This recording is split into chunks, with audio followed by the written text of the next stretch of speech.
Morning, everyone. It is Monday morning, bright and early, almost 5:30 a.m. Up early because I got a little road trip to do. I'm headed about 40 minutes to sign a contract for our Sap House. It's kind of an exciting day for us, me and my wife, because this has kind of been a dream come true. I'll give you a sneak peek of what it looks like.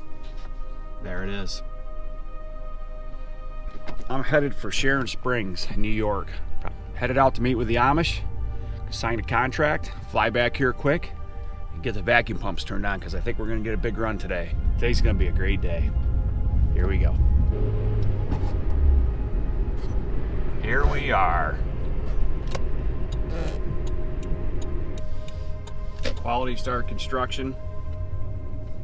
Pull in here and we'll sign a contract. All right, so there you have it. I signed a contract, gave him a down payment, headed back home, get to the woods.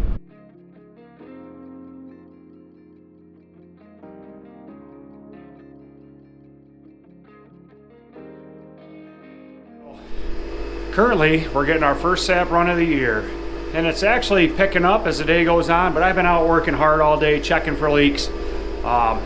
Vacuum's doing pretty good here in this woods, but I'll show you, we got some sap for the first time all year.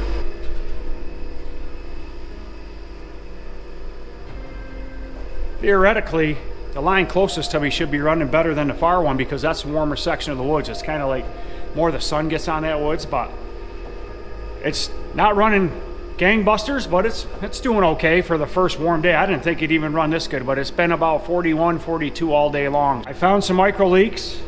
Those valves I put in are working so sweet. That little whip line that you saw me put in, I'm gonna go up there and I'm gonna show you the difference between a leak on a submain and no leak. But I just wanted to stop here quick at the pump house, make sure that this releaser was pumping the sap up. And I'd imagine that'll pick up. I don't think it's supposed to freeze tonight, so we're just trying to get everything all unthawed right now. I can officially say the first dump of the year.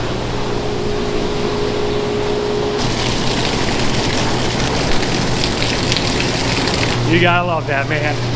So, sap is coming in. It's picking up all the time.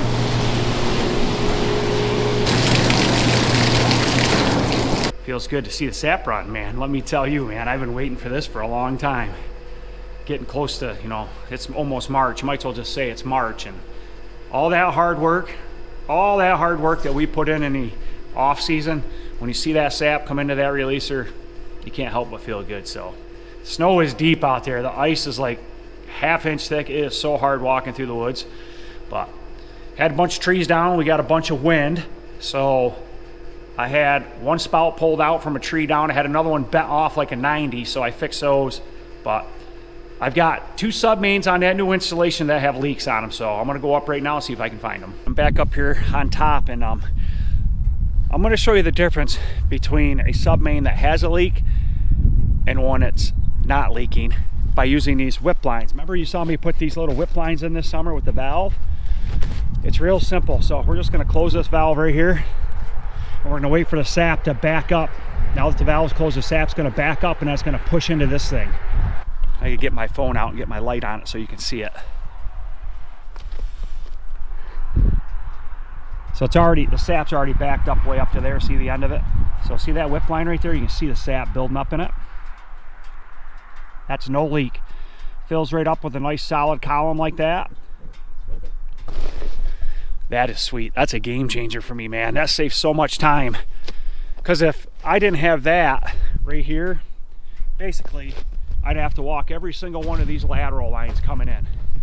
And there could be 100 of them up there on this one. I don't know how many there are. I've never counted them, but there could be 120 on each one of these. So I'd have to walk 120 lines to figure out that I have a micro leak, or this right here shows me instantly. So that one doesn't have a leak. The one down below does, and I'll show you what the difference is and how it looks.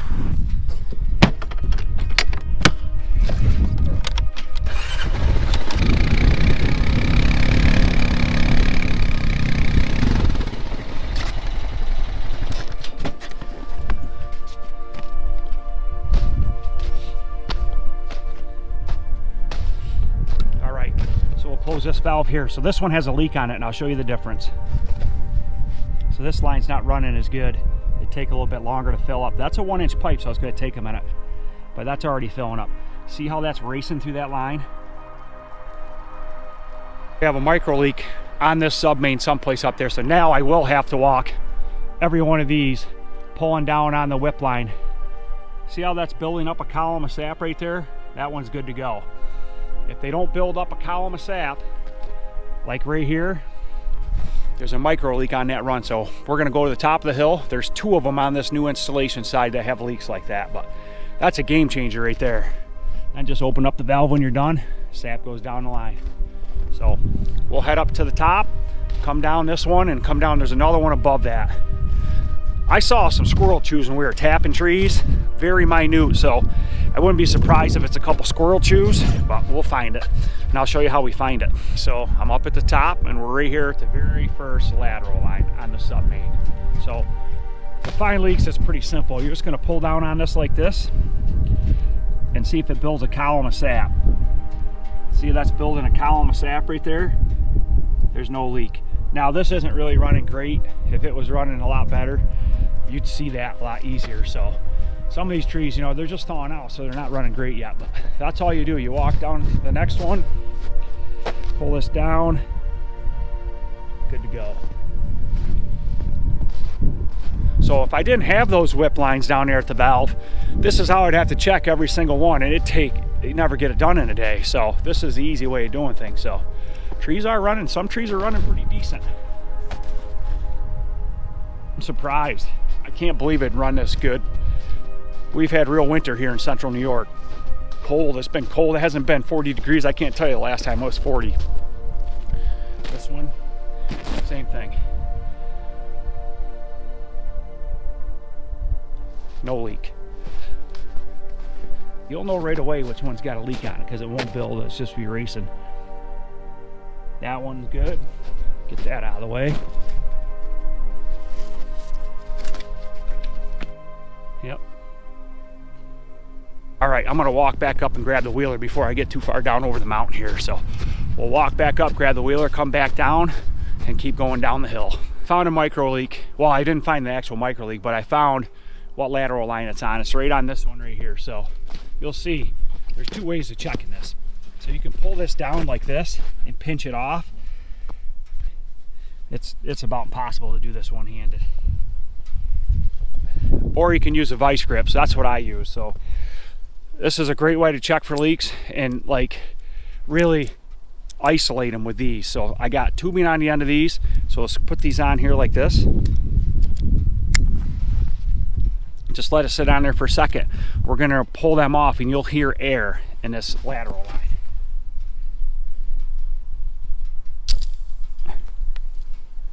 I don't know if you could hear that. It's pretty loud by the ear, but so that's telling me there's a micro leak on this line right here.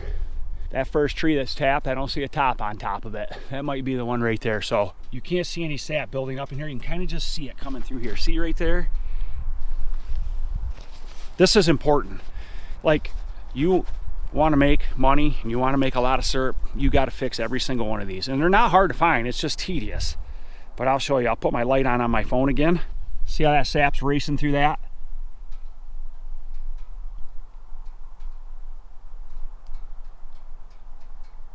That's a leak.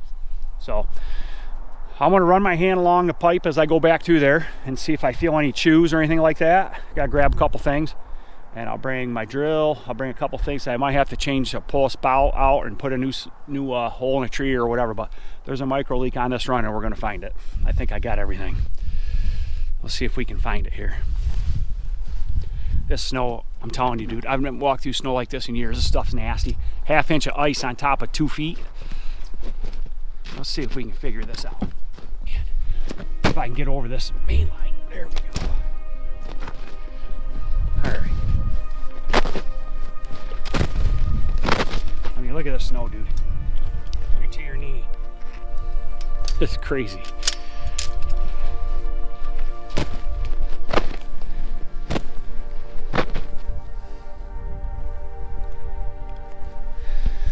All right, so what I'd like to do is I'll come back here, I'll take my vice grips, and I'll pinch this off right here.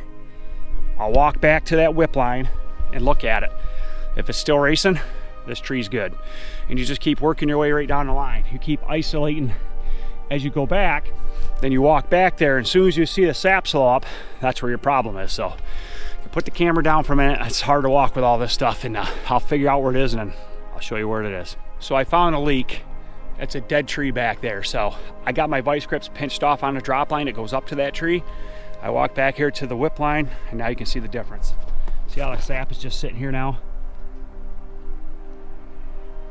That means I found the leak. It's not racing through. If you remember the other, before it was just whipping right through the line here. So that's an easy fix. I'm gonna pull that spout out of that tree, put a straight connector in, and that one's fixed.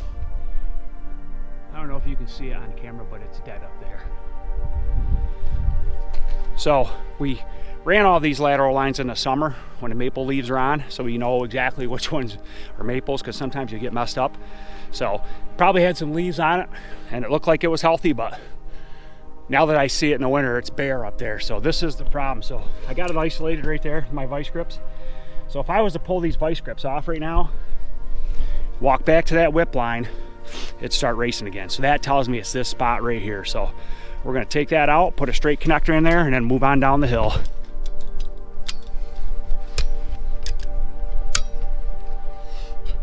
And what I like to do, now that it's running, I like to pinch the vacuum off coming to it. So that way I'm not introducing any air into that any more than I have to. So that's pinched off. I'll cut this off right here and cut it off right there. I'll put a straight connector in.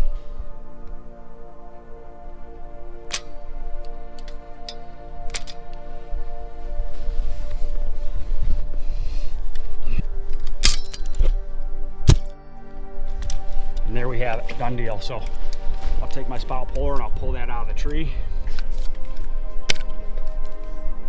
Take the vice grips off. And we are golden. So that's how you find micro leaks.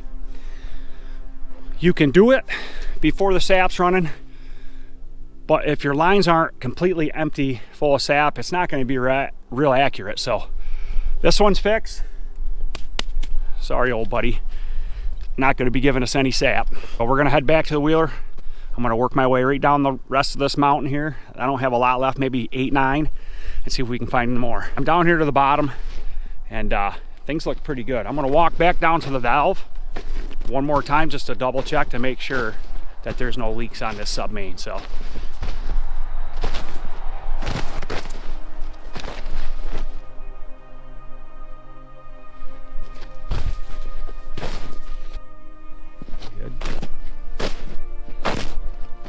good.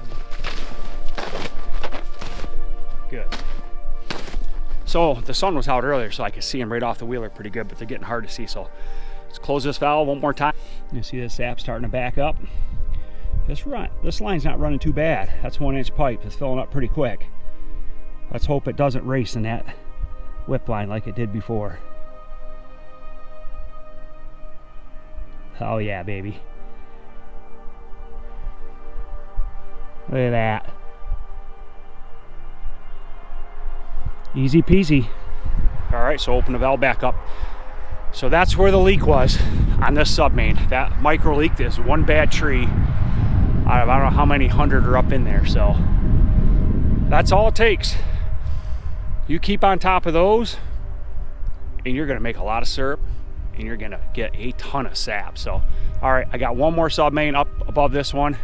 I'm gonna go fix that, and then this whole side should be perfect. So then I have to go over to the other side and do that side. So this is leak checking, micro leak checking 101 right here. Hopefully I can help someone out that's, you know, doesn't know exactly how to find them. This is the easiest way to find them is when the sap's running, and spending the money on putting stuff in that help you find them too. So getting real late. It's almost, I won't say it's pitch dark, but it's pretty dark. But got another micro chew right here. I'll show you what one looks like when it gets frosted up. You see that? It's all frosted. There's a really small chew right there, and it's frozen. So I'm gonna put my tool on here, cut that chunk out, put a straight connector in. All the joys of leak detecting. Grab that. There it is. right there where my finger is, that's the pinhole. So it doesn't take much, it really doesn't.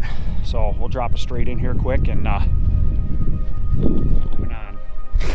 Straight connectors in. I'm gonna walk back to that whip line and see if I hear any more air there.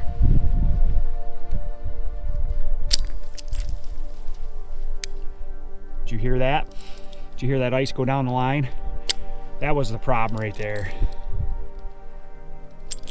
So the reason why it's important to find the micro leaks is that you might have high vac, but so that micro leak right there, this is a prime example. There was a pinhole right here and it was froze solid. So every tap from here back, you're losing sap because it can't get past that frozen spot. So that's why the micro leaks are really important. So I just fixed that micro leak and I could hear the ice get sucked down the line. So now the rest of these trees will be able to run to the submain. So let's go back and see if I fix it though.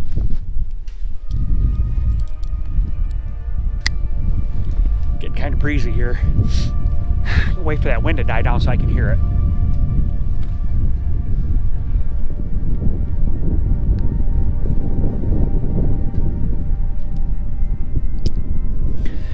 We got it. I don't hear no air, so.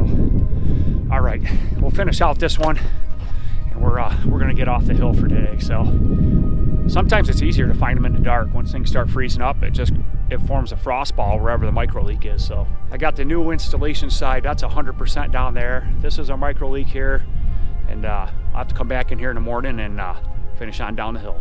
Thanks for watching.